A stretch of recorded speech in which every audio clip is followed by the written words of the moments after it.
اہل بیت رسول کے فضائل اور مناقب میں احادیث اور تاریخ کے کتابوں میں روایتوں کا ایک دفتر بھرا ہے، جسے اگر ایک جگہ جمع کی جائے تو شاید ایک ایسی کتاب تصنیف ہو جائے گی جو کتابوں کی دنیا میں سب سے ضخیم ترین ہوگی۔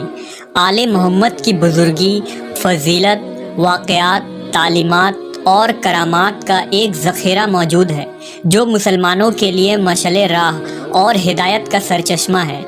اس ویڈیو میں ہم نبی صلی اللہ علیہ وسلم کی عطرت کے دو انمول پھول اور جگرگوشہ رسول حضرت امام حسن اور حسین علیہ السلام کے بچپن کے حالات اور واقعات کے متعلق جانیں گے۔ نیز نبی صلی اللہ علیہ وسلم اور صحابہ کرام کا حضرت امام حسن و حسین سے عقیدت اور محبت کے چند منتخب واقعات بھی پیش کی جائے گی۔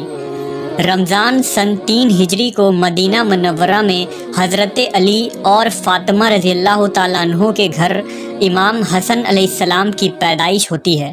نبی صلی اللہ علیہ وسلم کو جب خبر ملتی ہے تو آپ صلی اللہ علیہ وسلم تشریف لاتے ہیں اور اپنے نواسے کا نام حسن رکھتے ہیں، جبکہ شعبان 6 ہجری کو امام حسین علیہ السلام کی ولادت ہوئی۔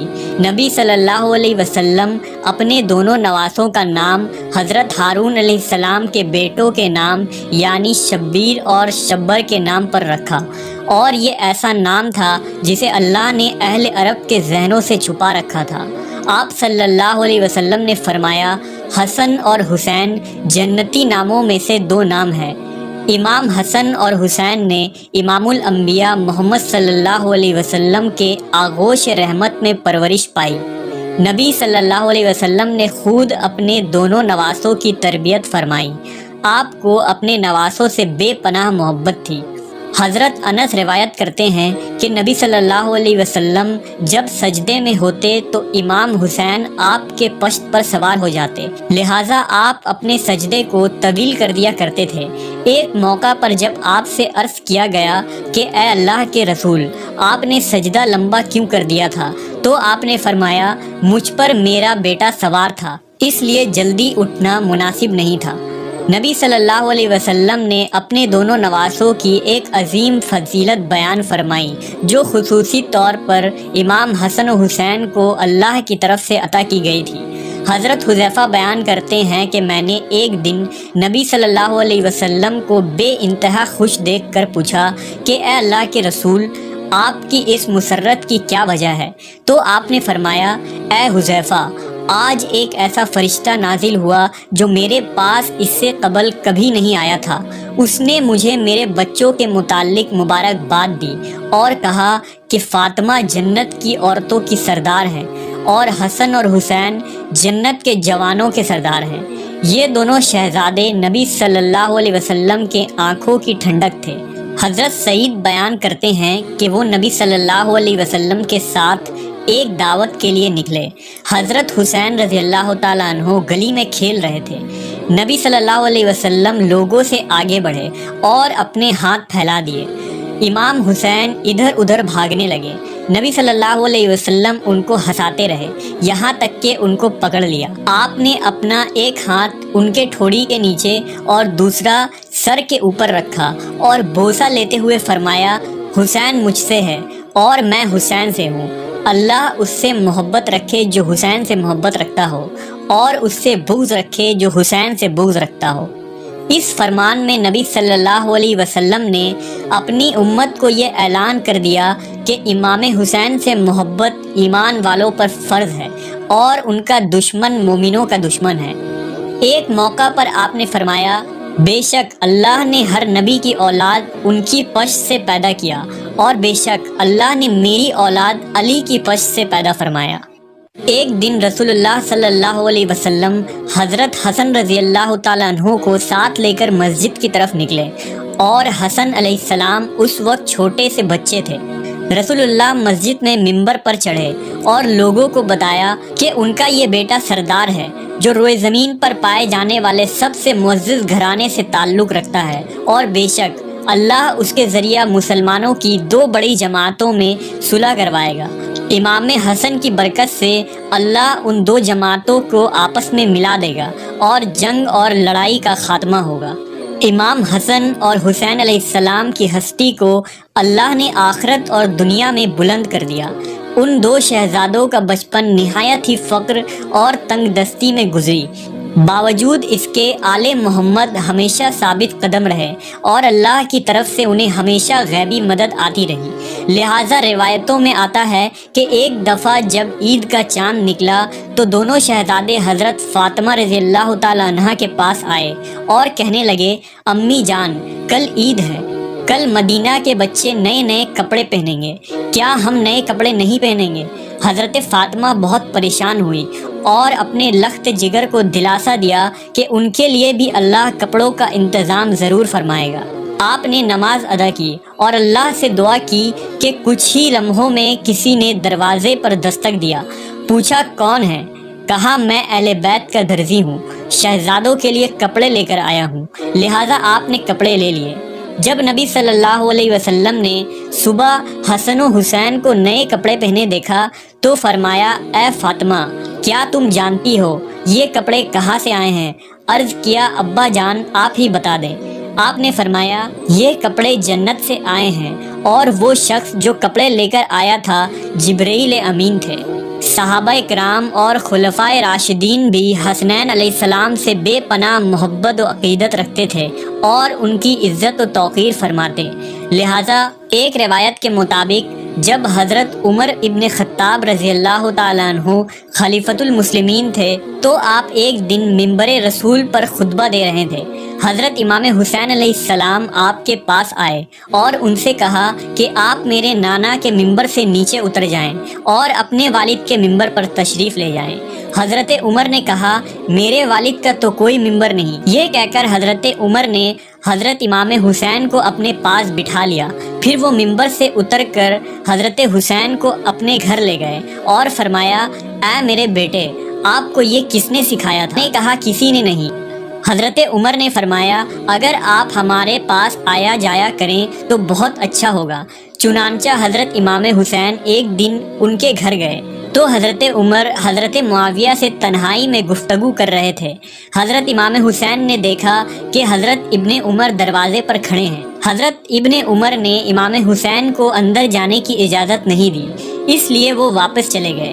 بعد میں جب حضرت عمر سے ان کی ملاقات ہوئی تو آپ نے فرمایا، اے میرے بیٹے حسین، آپ ہمارے پاس آتے کیوں نہیں؟ لہذا حضرت حسین نے فرمایا، میں ایک دن آیا تھا اور آپ مصروف تھے، مگر آپ کے صاحبزادے ابن عمر نے مجھے اجازت نہیں دی تو میں واپس چلا گیا۔ اس پر حضرت عمر نے فرمایا، نہیں، آپ تو عبداللہ ابن عمر سے زیادہ اجازت کے حقدار ہیں، کیونکہ ہمارے سروں پر جو یہ تاج شرافت ہے یہ سب کچھ اللہ تعالیٰ نے آپ کے گھرانہ کی برکت سے ہی دیا ہے۔ اور پھر حضرت امام حسین کے سر پر حضرت عمر نے شفقت سے ہاتھ رکھا۔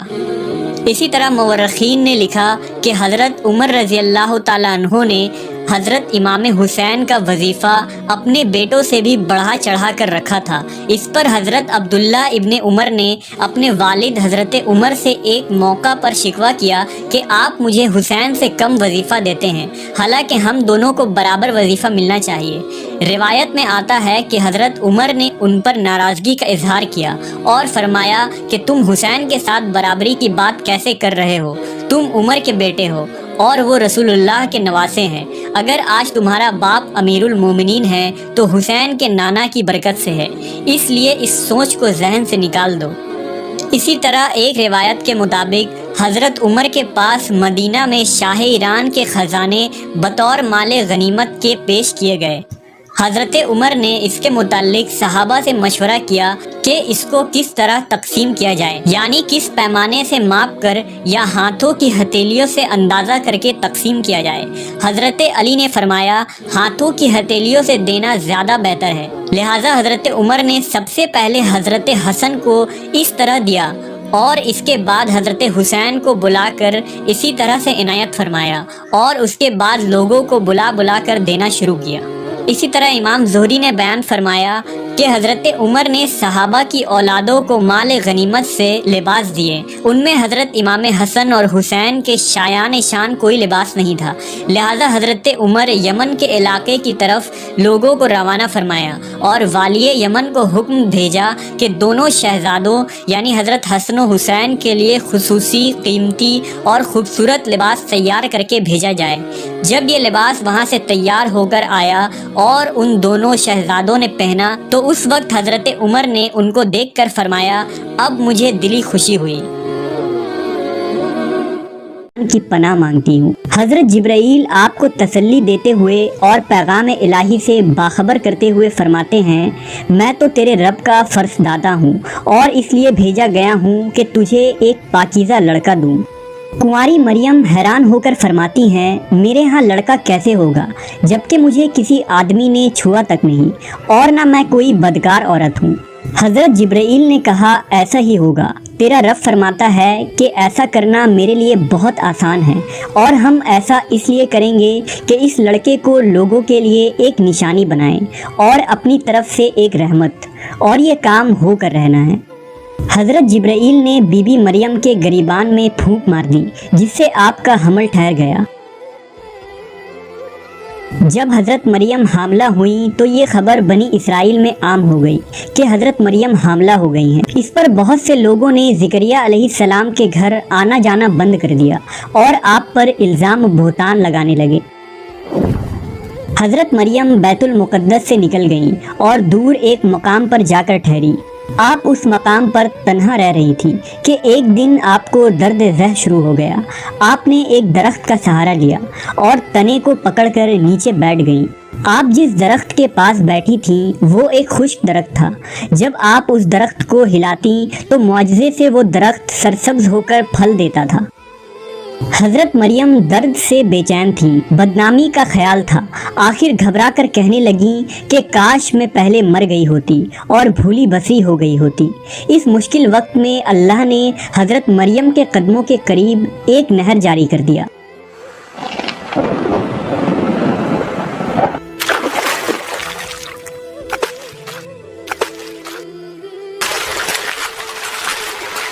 اور ندا آئی کہ پانی پیو اور کھجور کھاؤ تاکہ جسم کو تقویت پہنچے، پھر اپنی اولاد کو دیکھ کر آنکھوں کو ٹھنڈک پہنچاؤ۔ اسی عالم میں حضرت عیسیٰ علیہ السلام کی پیدائش ہو گئی۔ آپ اپنے بیٹے کو لے کر قوم کے پاس آئیں۔ قوم کے لوگ آپ کے گود میں بچہ دیکھ کر غضبناک ہو گئے اور الزام لگانا شروع کر دیا۔ ہر طرف سے لوگ تانا دے رہے تھے، حالت زار تنگ ہو گئی۔ تب مریم علیہ السلام نے بچے کی طرف اشارہ کرتے ہوئے کہا کہ اس بچے سے بات کر لو، تمہیں تمہارے سارے سوالات کے جواب مل جائیں گے۔